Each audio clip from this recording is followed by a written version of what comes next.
চলুন আজ একটা নতুন আর খুব কাজের ইংরেজি শব্দ শেখা যাক।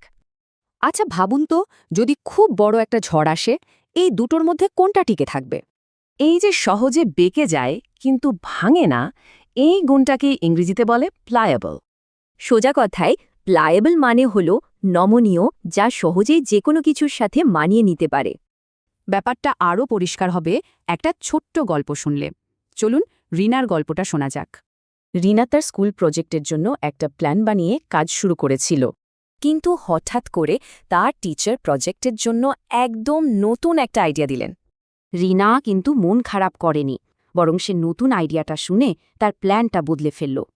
এই জন্যই তার টিচার বললেন রিনা একজন প্লায়েবল লার্নার, মানে সে খুব সহজে নতুন জিনিস শিখতে পারে। এবার চলুন প্লায়েবলের উল্টো শব্দটা দেখি, স্টিফ। তাহলে বিষয়টা আরও পরিষ্কার হবে।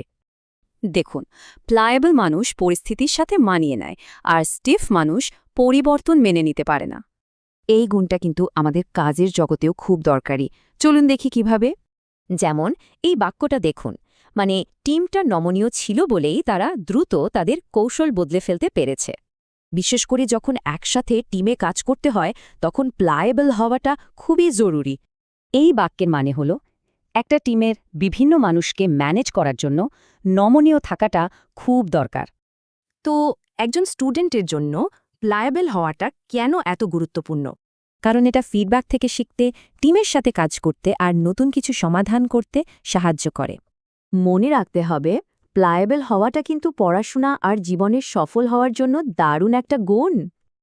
এবার ভাবার পালা, জীবনের কোন কোন ক্ষেত্রে আরও প্লায়েবল বা নমনীয় হওয়া যায়।